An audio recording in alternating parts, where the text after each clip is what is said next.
Hello, cinephiles, and welcome to Silver Screen Sips, a podcast where three idiot friends talk about movies. And today, shockingly, I can't believe I'm saying these words. Big Lou is agreeing with Isaiah's opinion on something. We're making history here, brothers. Wait, I'm unaware of what's going on. What's happening? I'm about to explain in just a moment. Oh, no. But let's not forget that we're going back down the rabbit hole for the third installation of The Matrix, Matrix Revolutions. Yes. I will drop my bombshell later when we get to the more important discussions about the movie. Lou has a surprise. Today, we're going to be talking about a cocktail that some bartenders made up in 2016. This bar is called Civil Liberties, a bar with no cocktail menu. And so they asked, what would the bartenders make if Keanu Reeves walked through the door? They came up with a blend of 2 ounces of lot number 40 Canadian Whisky. Okay. Half an ounce of China Liqueur. A quarter ounce. I've never heard of that. I've never heard of that either. A quarter ounce of maple syrup. 3 dashes of Angostura Bitters. And orange zest for garnish. So this sounds like an old fashioned, but with a few variations. Want to see what China Liqueur. Is Keanu Reeves Canadian or something? He is Canadian. Yes, he is. Okay, that makes a lot of sense now. I was like, maple syrup and Canadian whiskey. I was like, I'm sensing a pattern here. That makes a lot more sense. China Amer Liqueur is made from a blend of sweet and bitter orange peels macerated in beet neutral alcohol. And redistilled in alembic stills, along with plants, seeds, and spices, including gentian. It derives its color from the addition of caramel.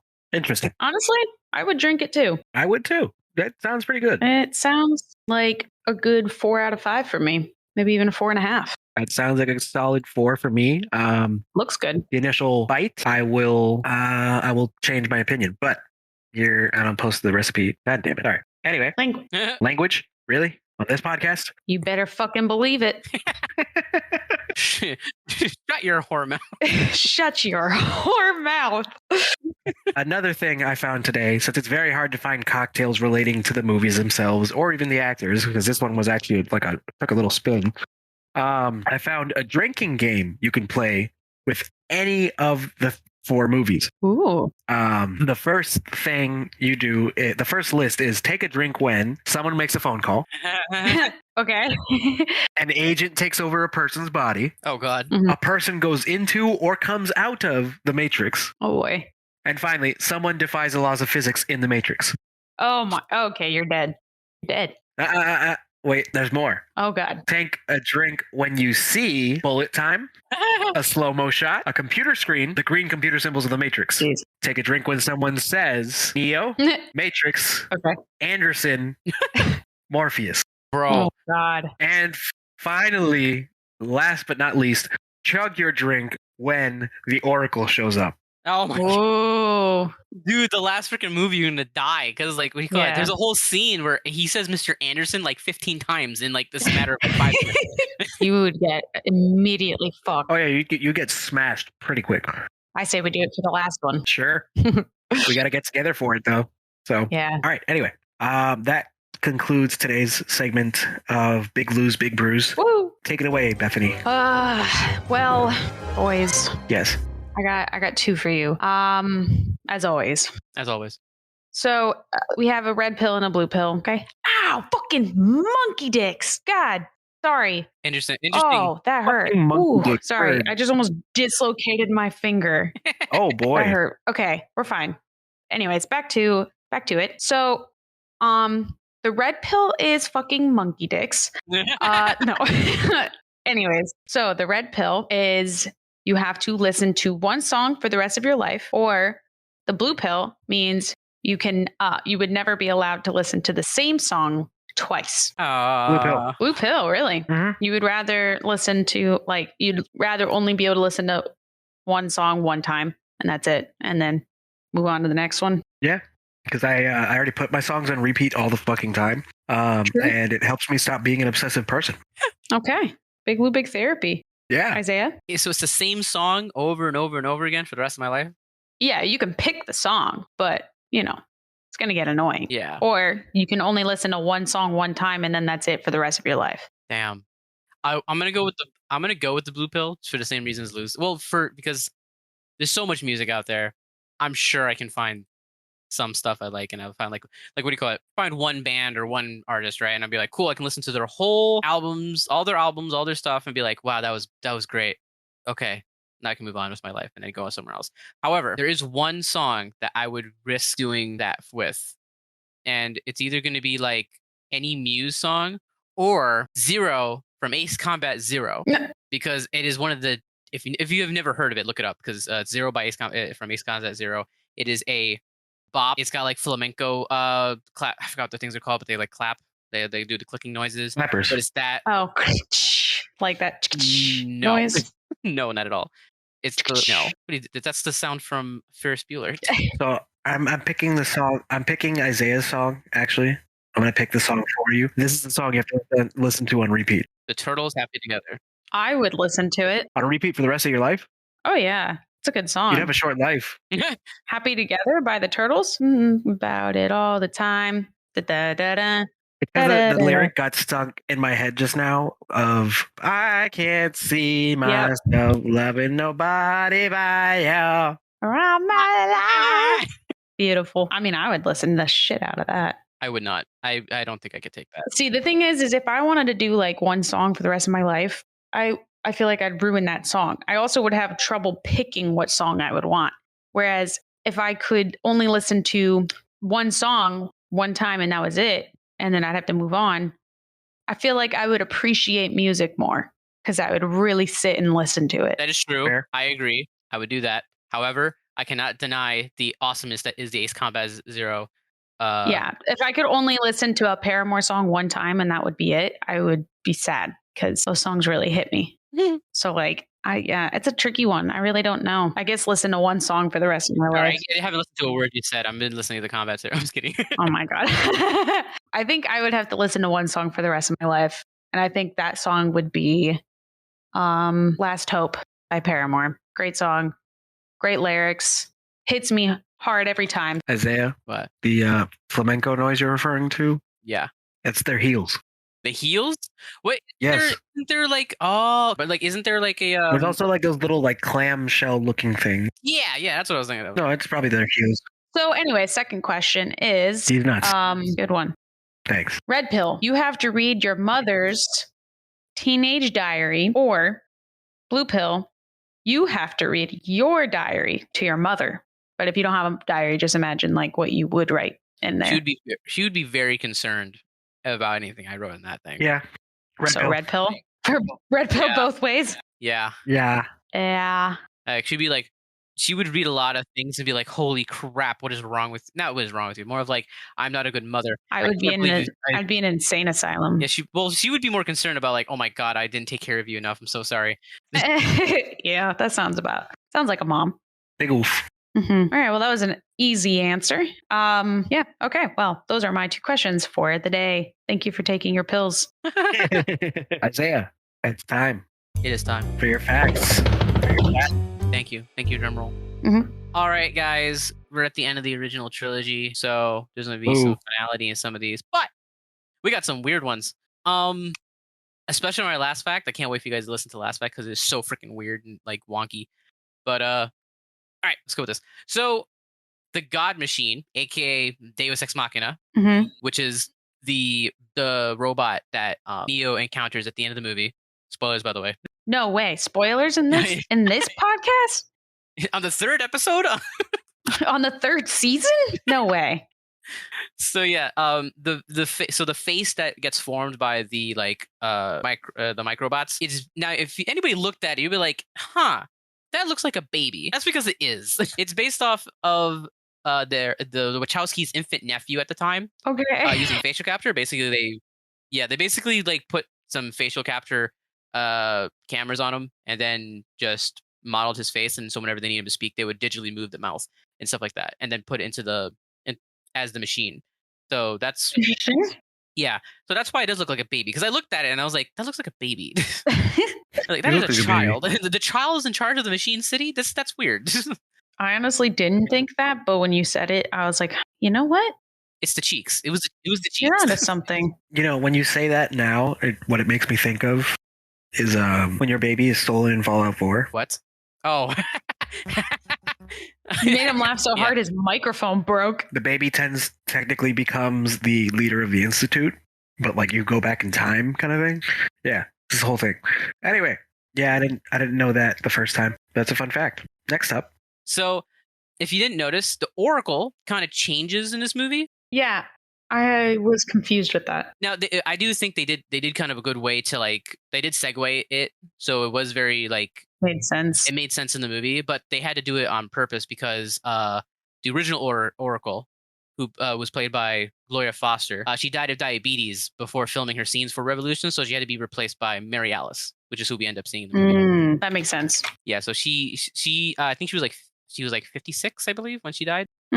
That's that. So our next fact is if you saw Revolutions in IMAX during its original release, because this was one of the first movies to be released in IMAX. If you don't know what IMAX is, it's a format of the movie that is basically higher screen resolution, and it fills up 40. Well, at this point now, I don't know if it was back then, but at this point now, if you watch a movie in IMAX, there's 40% more of the screen that they filmed. So you know how they just usually like letterboxing, which is the black bars at the bottom and the top of the movie screen. Yeah. When they film with IMAX cameras, you actually see that. You actually see those areas because they film so wide, because of the way it just works. So that's what that is. Also, if you go into an IMAX theater, usually they have like humongous speakers, so those things are freaking loud. But for our pretense of this is going to be the IMAX screen. If you were lucky enough to catch it, you could see the raindrops in the final fight scene were actually sometimes lines of code. Really? Yeah. So when the rain was in there, you could see the Matrix code, and that was as like a sign that the Matrix was breaking down. That's pretty cool. I like that. So you can only see in the IMAX one because those are the only ones that had enough, I guess, that were big enough to see it. Neat. Yeah, definitely could not see that on my TV for sure. Neat. Now, this movie so this one and Reloaded, the movie before this one, they were filmed back to back, and they were released 6 months apart. So you basically went to go see this movie, and then you only had to wait 6 months to see another movie, to see the movie again, which was very unheard of at the time. Usually you would have to wait like a year. I was going to say, they looked like they were like both. When I looked online, they both said 2003. And I was like, what? Yeah, one was in May and the other one was in November. So yes, that's crazy. Yeah, so they only released 6 months apart. There was somewhere I read that they said they were going to release it the same week, so that you would basically you could come in, watch the movie, and then go see the next movie right after. I don't know if that was true. I couldn't find anything that's like said that was true. But I did read somewhere that said that was their original plan, but because of filming and stuff like that, they said they had to break it apart. It was just that schedule was just not feasible. I'm not 100% sure on that one. Someone can double check that facts, but I did read that somewhere. The final fight, specifically the crater scene at the very end of the fight, it takes place at the corner of Pitt, Hunter, and O'Connell in Sydney, Australia, which is the exact same corner that Neo makes his phone call at the end of the first movie where he flies off. Huh. Did not know that. That's cool. Creative storytelling. So now the fight. Now, we'll get into this later when we get to the movie. But so to plan for the fight scene where they were flying in midair, like they were doing like the whole flying through the sky and punching each other and stuff like that. Flying through the sky. Yes. So to prepare for that, what they did is they got into a plane. They were practicing in 0G because I don't know how to. Why not? I don't know how to explain this. Okay, so basically what they would do is they all got into a plane, right? And then they would practice fighting in the fighting choreography while the plane took a nosedive. Yeah, 0G. Yeah. So to simulate 0G in the atmosphere, instead of having people actually go to space, they would just have a plane just do a nosedive, and then it would just repeatedly go back up, and then it would do a nosedive, and you would have usually like 5 minutes of nosedive time to kind of do it. So they would practice in 0G to figure out the fight choreography that would have Keanu Reeves and Hugo Weaving do later on. So that's pretty cool. There's a plane that does that on the regular now, and I believe it's referred to as the Vomit Comet. I like it. I think they also did this for like Armageddon. I've heard of this like before being used somewhere else, and I feel like it was Armageddon. Yeah, it probably was Armageddon. I don't know. They used some wacky stuff over there. Anyway, all right. Now I did mention in one of the previous episodes, I don't remember which one, that there was someone got sued. Oh yeah, it was the sequels. It was Marcus Chong. Now I got 2 more lawsuits for you. Oh God. Boy. Okay. This is wild. All right, all right. So we have first we have a woman named Sophia Stewart. She filed a lawsuit in 1999 after watching the first Matrix. She felt that the movie was based off her manuscript called The Third Eye, which she copyrighted back in 1981. Now, in 1986, I know we're jumping around a little bit, but just timeline-wise, she wrote a manuscript in 1981, copywritten it. She submitted in 1986 the manuscript to an ad placed by the Wachowskis, who were requesting new sci-fi works. So she sent it to them with her manuscript to them. And then 1999, the movie came out, and she saw this and then sued them.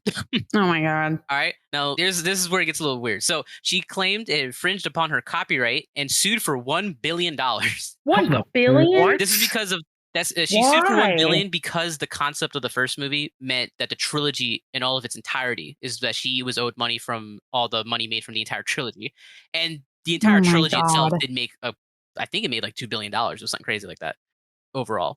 That might be like to today's standards. I'm not sure how much that was back then or like what they were doing, but yeah. The franchise made a lot of money. Let's just say that, and she wanted $1 billion. Okay, continue. The court, I guess there was enough to allow a judge to allow the lawsuit to move forward, and it did in 2005. Mm-hmm. However, Stewart didn't show up to the hearing. Of course not.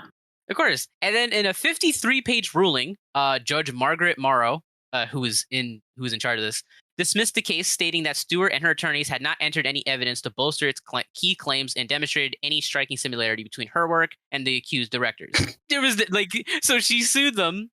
The judge said, "Hey, go ahead, you can do it." And then she never showed up, never submitted any evidence. And then the other judge said, "Yeah, like, I didn't expect to go through with it." I thought they just give me the money, you know? Yeah, I didn't know there was all this work. I mean, I just don't understand, like, why go through. I mean, I get it.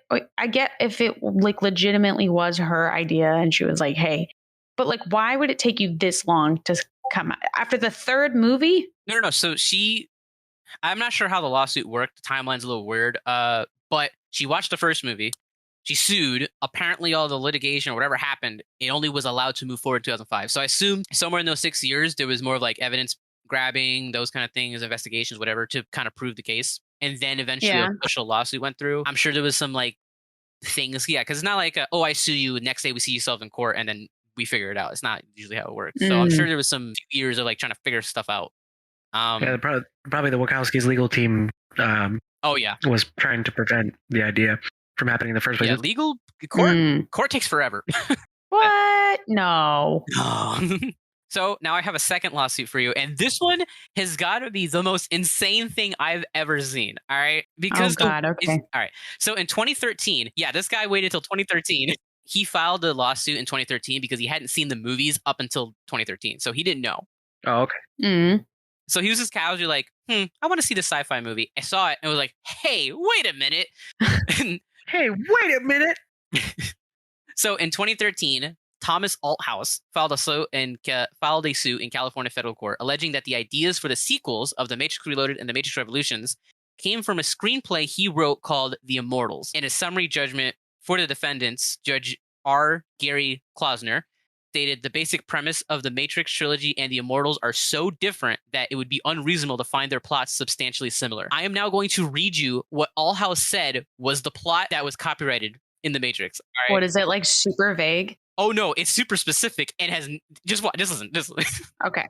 Sorry. The movie that Althouse was trying to get made concerned a CIA agent who gains immortality from a drug and finds himself in the year 2235. Where Adolf Hitler and some Nazis have been reanimated from cryptoservation. In the script, the spy protagonist is now fighting with those now immortal Nazis who seek to oppress and destroy all what they deem regular people short-lifers. What? He said that was the Matrix. He said the plot... You know, you had me in the first half, and then you brought in Hitler, and I was like, oh, okay, so it's a joke. Got it. Now, obviously, the judge looked at it and said, "Yeah, these two are not the same whatsoever. What the hell is this?" And so he tried to like say, "Oh no, it's not the plot that's the same."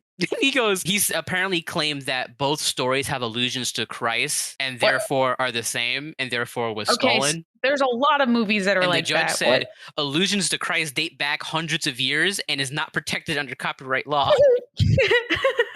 I have the Therefore, right to the case God. got thrown out. But like, bro, this man had the audacity. The audacity. That is so funny. I love that. I can't imagine sitting there. I gotta hand it to him. He really tried. He's got I mean, balls.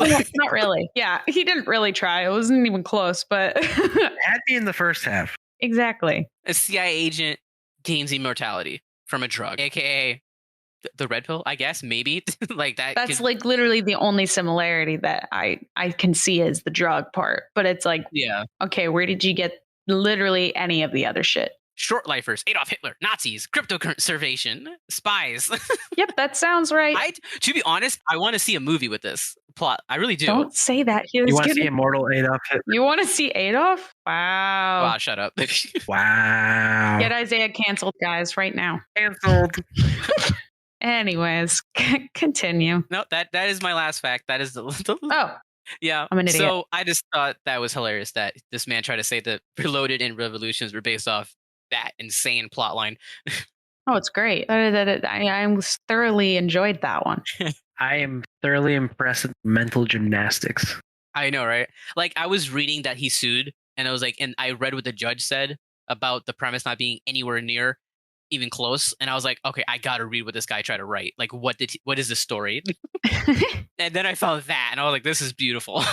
Oh, that's good. And that is my facts. Thank you. Good job, Isaiah. All right, moving on to our franchise breakdown. What? Welcome to our film review. Yeah. What'd you guys think of the third one? Third, what do we call it? The third something. The third eye. No, Third eye. Lewis, you know what I'm talking about. The third what? The third installment? Yes. Wow. He got the word right off the bat. Yeah, third installment. Thank you. Okay. I'm gonna lead our discussion with my bombshell. Oh yeah, Isaiah. What? Yeah. You said when we first started recording, or honestly, even before we first started recording this, you said that Revolutions was the worst Matrix movie. Yeah. I have to, until I see Resurrections, so this is a pending opinion. I will agree that out of the trilogy, it is the worst of the three. Wow. I had to rewatch Okay. and kind of, so when I first saw Revolutions, not when it first came out because I was too young, but like when I first saw it, when it like became like a really big thing after the fact, Mhm. I was obviously very like caught up in all the fight scenes and the giant Smith and all that shit going on. It was like really fucking fascinating to watch this, like, this be the completion to the trilogy, right? But Yeah. rewatching the movie, rereading the excerpts and some of the other information I found while kind of digging in the movie, I realized, they kind of just they half-assed the hell out of this movie. Very. And I realized, so I don't know if this was actually in any of the facts that Isaiah found, but there's somewhere written, I actually believe it's on the Wikipedia, but there's some other places that write that the Wachowskis actually didn't have a plan to finish after Reloaded. They had a plan to you know- Reloaded. No. They were going to make, so like they started with The Matrix. They were like, oh, this did amazing. They created Reloaded, which kind of, like it wasn't on the same level, obviously, but then they actually didn't have like an original plan to make Revolution. They decided to create a sort of conclusion to the trilogy. Like, because what they had planned on originally was the online version of the game, The Matrix Online, was meant to be the, what happens after Revolutions. It was, or not Revolutions, after Reloaded. It's supposed to be the ending, And then they were like, let's create a film to kind of give this some finality and tie up some loose ends or something like that. But what they ended up doing was kind of just rushing a project that didn't really need to be made the way it was. They should have really taken their time and released it, I don't know, another fucking 2 years later or something. Mm-hmm. So they pulled what they did in the Skywalker saga. They didn't have a plan and just winged it. Kind of. So, I mean, the Skywalker saga was even worse. Yeah, they had no plan whatsoever. Like these guys at least had some ideas. It's the best. I can't even finish that sentence. Sorry. All right, so I'm going to go ahead. Just out of my... No, you know what? I'm going to give it a 2.5. Wow. That's one of the lowest ratings I think Lewis has ever given.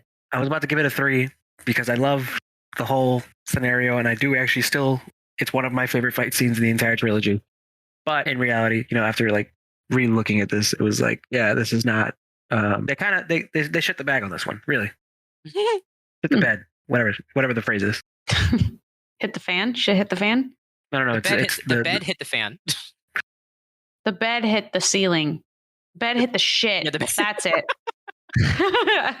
But okay, I'm about to make your bed Anyways. hit the ceiling. Okay. Oh no.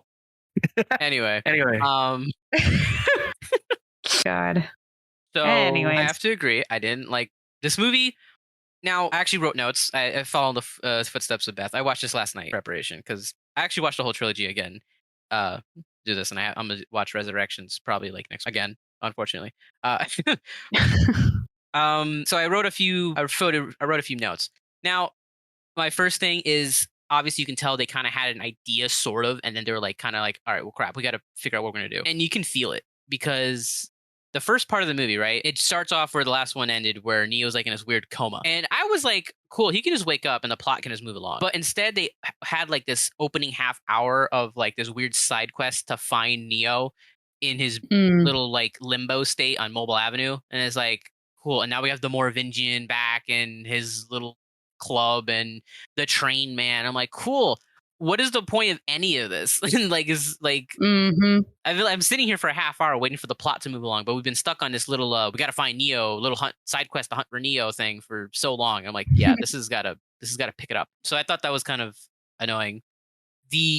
Though the fight scene where like at the club where they enter and all the guys like flip over upside down, and they're fighting everybody, the gunfight's upside down. That was pretty cool. I thought that part was dope. That was cool.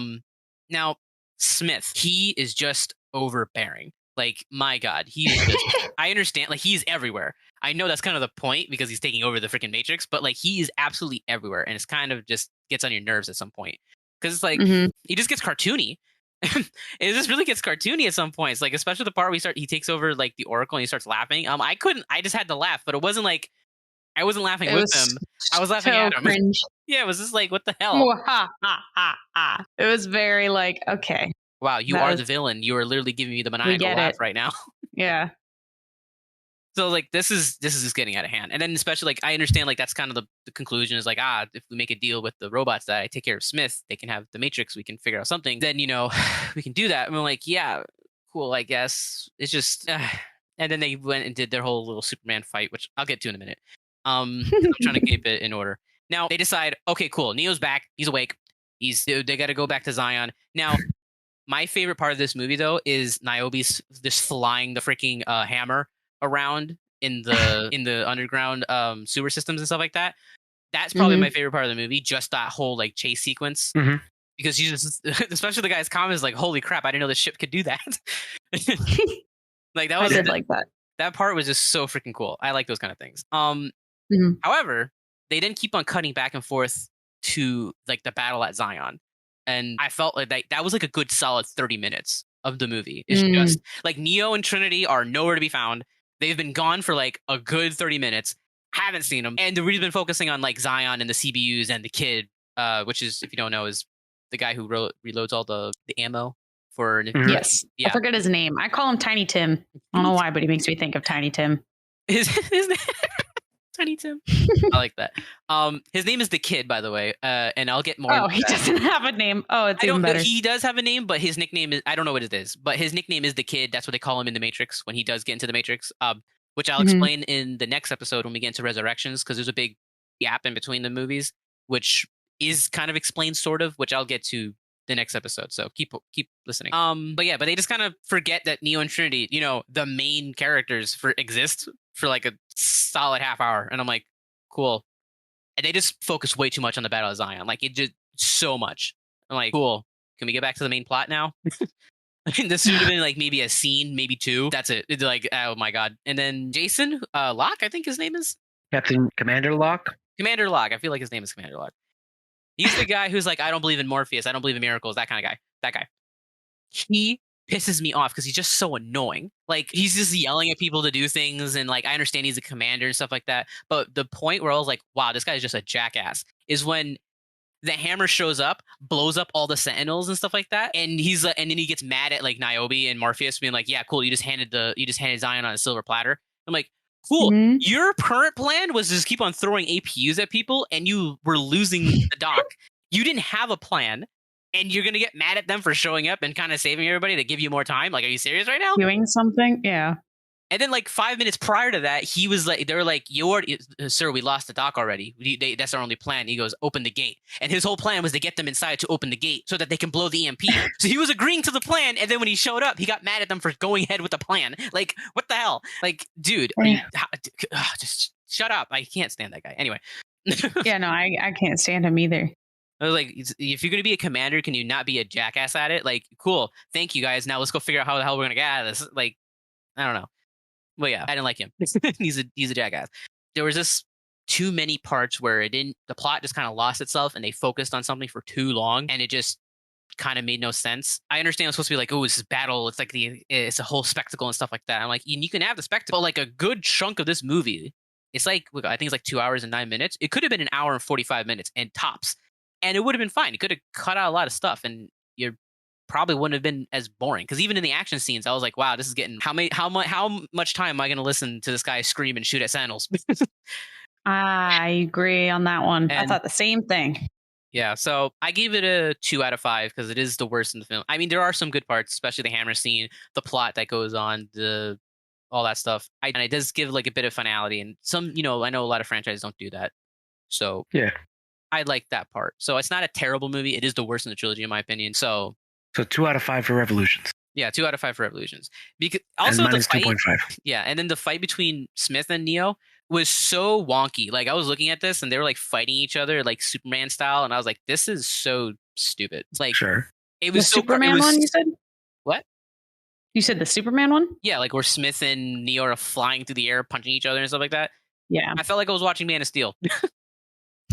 See, I never watched it, so I actually did not make that connection. Oh yeah, like the end of Man of Steel is just basically two giant Zod versus they're just sucker punching each other, and I was like, this, why are they flying? What is the point of this?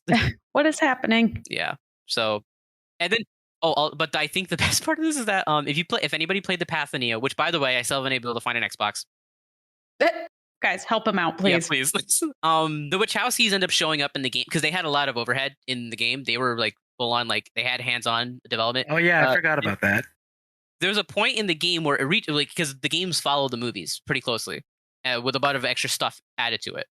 Now, when you get to the end of the movies in the games, it says the Wachowskis show up as two these little bit characters that sit in these chairs, and they tell you about how they wanted to add an extra thing. And then you fight a 60-story high Smith built out of buildings and Smiths. Yes. Oh my god! And I think that was the wildest crap. And I'm kind of glad they didn't do it in the movie because it is a very video game-esque thing to do. Yeah, I was gonna say that does sound like a video game. But I do think that was hilarious. Also, I think the video game has the best ending, and I wish it was like the canon ending, because the ending of this movie, right? It shows that last screen. The sun is bright. Yeah, it's all like shining on them. It's all colorful and stuff like that. And then it just kind of cuts away, making that weird like sound effect. And then it starts playing like some Latin action music and all that kind of stuff. The video game had the exact same ending, but instead they played "We Are the Champions" by Queen. And it was so freaking epic. And I wish they brought that. I mean, anything with Queen is epic. Exactly. So I wish that if this movie would immediately become a 3 out of 5 for me if they had that ending, but it didn't. So I will disagree with the train and finding Neo and that little side quest in the beginning. I think as part of they probably did it for too long. I will say that, but I want to say that the concept made sense for the lore they were trying to create, because it was probably just done for too long. I think every scene had a purpose, and I understood it, and I understood why I was going to be there. I just felt like it overstayed its welcome for like 10 minutes too long each time. Yeah, and they do it like way better actually in Path of Neo, like the way they break down that particular segment, like the train, finding the train conductor and meeting the family and all that stuff. That's broken down way better in there. But anyway, Beth, give us your notes. So, well, that's all the time we had. Fucker. So I think I actually liked this one. I wouldn't say. Listen, that's not saying a lot, because I will never probably ever watch these movies again. It's just not my cup of tea. They're definitely good for background noise, but like I am not in. I'm not into the story for some reason. It's just not. I think if I grew up with it, it would be different, but it's just not my thing. However, I did find certain parts entertaining. Obviously, story-wise, couldn't give two shits. I was kind of done with the story after 1. So yeah, that sounds right. by the time 3 came along, I was just watching it for, the action sequences and stuff. So what I liked about it, I of course forgot to mention this actually last episode. I love Seraph. I don't know why. I think he's just the right kind of character. He fits well. He's not cringy with his lines and everything. He just fits, And another thing I liked about this one that I feel like tends to I wouldn't say gets overlooked, but it's just something I wanted to make note of. And this is not just for this series, but this goes towards any franchise out there like Star Wars or Harry Potter or even Lord of the Rings. I like the final episode to series or franchises because they're always darker and grittier and usually more like mature, because it's like, I think I've mentioned this before, but it's basically like, oh, as the viewer, I've been growing up with this series. So usually the last one to the franchise is more adult, I guess, is the word I'm trying to go for here. But I liked this one because of that. I liked that it was a little bit darker, a little bit grittier, a little more gruesome, I guess. For example, Trinity's death. Oh, yeah. Freaking brutal. I knew that was coming, but the way it happened, I was expecting one impale, not like 7. I was like, holy shit, she got wrecked. So like, that stuff like that. I like that because it's like they're not afraid to kind of push their boundaries. Another thing it also is seems like a fitting character death to someone who is usually like very brutally responding in the other films. Oh yeah, I agree. I think that it is better than the second one, but definitely not as iconic as the first. So it's straight mid, bro. No cap. Straight mid, bro. No cap. For real. I think. Oh, when Neo's eyes got like melted or whatever the fuck, the only thing I could think of was like, oh my god, he's fucking Daredevil now. Like that was all I could think because he had the fucking blindfold and shit. I was like, what? Oh my god. Why? Oh no. Also, for 2003, right? That's what that's the year this came out. Yeah. Can we take a minute to appreciate the amount of effort put into the fucking effects? Yeah. Because I was thoroughly impressed watching it. I was like, holy shit, for the time that this came out, this is impressive. If you throw that against some other film that came out in 2003, I cannot think of another. Hold on. I'm trying to think of something that came out that same time that is just terrible graphics wise, but I guess the Hulk wasn't very good. Hulk graphics wise. Look at Daredevil that. Lord of the Rings though. Just saying. Daredevil. the Ben Affleck Daredevil came out in 2003. That's pretty funny. Anyways, you get the point though. I'm trying to make. I just think it was really impressive. I did feel like, I was watching a completely different movie that was not The Matrix. And I think since I'm not attached to the story, I was able to just enjoy it for what it was. And unlike, Lewis and Isaiah, who have more of an attachment to the lore and to the story of it, that they're a little more, I guess, critical. Upset. Yes. Or critical of the third one. Whereas I was just like, ooh, that's a fun action sequence. Bro, that was straight mid, bro. No cap. Bro, that was fire. No that was cap, straight that fire. Was fire. That was straight fire. No cap, straight mid. For real. I don't even know what you said. But yeah, I felt like I was watching a completely different movie, but I was okay with it actually. I also think that the part where Neo and Smith are fighting at the end and they like hit and the rain just like, I don't know how to explain it. It just like, I was like, whoa, that's actually pretty neat. That was pretty cool. Now, when they did it a second time, I was like, okay, you already did it. The wow factor's gone, buddy. Like you should have just done it the one time. So that's what I liked about it overall. However, I only have one con. I don't know if it's the same for you guys or if it's my TV setup or what, but why is the dialogue so damn quiet? And then everything else is so fucking loud to the point where I can't find a happy middle ground for my volume. I never had that problem. Really? It was so bad. I couldn't make out anything they were saying. But then as soon as the fucking explosions happened, I was like, Jesus Christ, I gotta turn it down. I don't remember that being that way, but yeah. Well, then whatever. Hey, Jason, you want to tell her how to do her TV screen, like her settings? Yeah. Please. Thank you. Shout out to Jason. Shout out to Jason. Anyways, yeah, I think overall it was straight mid, no cap. That's probably the best way I can sum it up, to be honest. And I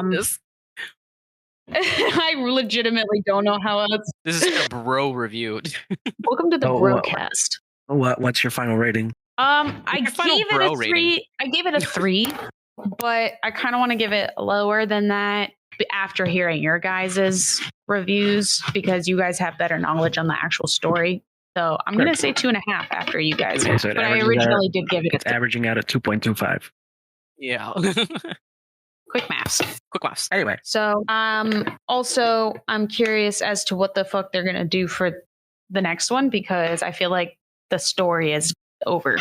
However, I do have a question in regards to the ending. Sure. I'm assuming. Oh, Lewis, you haven't seen the next one, have you? I have not. Isaiah, have you? I have, yes. He did.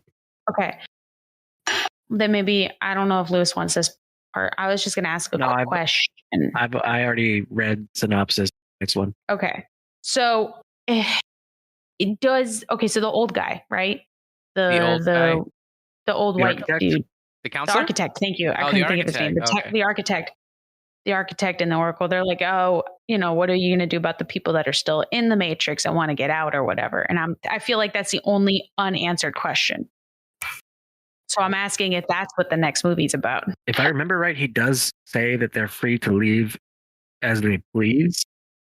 But the next movie, from what I read, I haven't actually watched it. So, I mean, I've already spoiled it for myself. But I actually want to see how they film it, which is a different thing. Yes and no. There is some of that answered in the movie as far as my understanding of what I read. Mm-hmm. But there's a different. So the main plot though doesn't have to do with that. Is what you're saying? There's like a different arc to it, kind of thing. Okay. I was just curious. I don't know how to explain it without spoiling it for you guys. Then don't. I was more of just that was my question because then I'm curious as to what they're gonna do because I really felt like everything got answered. So I guess maybe I missed something. So basically, at the end of the Matrix, they're like, "Hey, there's a truce between the humans and the machines, and the architect now has to give every human in the Matrix a choice of whether or not they want to leave the Matrix or just live in the Matrix. Basically, they have to be given the choice. That is what they're doing. I guess that's what the deal was. So now, and then 60 years pass, and a lot of crap happens in those 60 years. That leads up to Resurrections, which. And Keanu looks that good. Okay. Want to add anything else? Yeah, can I get a vodka cranberry on the rocks? Okay. Yeah, I got you. It's on Lewis's tab, so don't worry about it. Yeah, guys, drinks are on us. Hell yeah, brother. All right. Well, thank you guys for listening. We will see you guys in the next episode, which is what's the name of the next one? Resurrection. Okay. Please follow us on all of our social media platforms, Instagram, YouTube, iTunes, Spotify, and Twitter. You can also email us at silverscreensips@gmail.com. Send us your movie suggestions for our next listeners episode, please. We do post every Monday morning, so be sure to be ready and check in the Instagrams for any updates on any of our episodes or anything like that. And we will see you guys in Resurrection. Bye. Bye. I say bye. Bye. There we go. Thank you.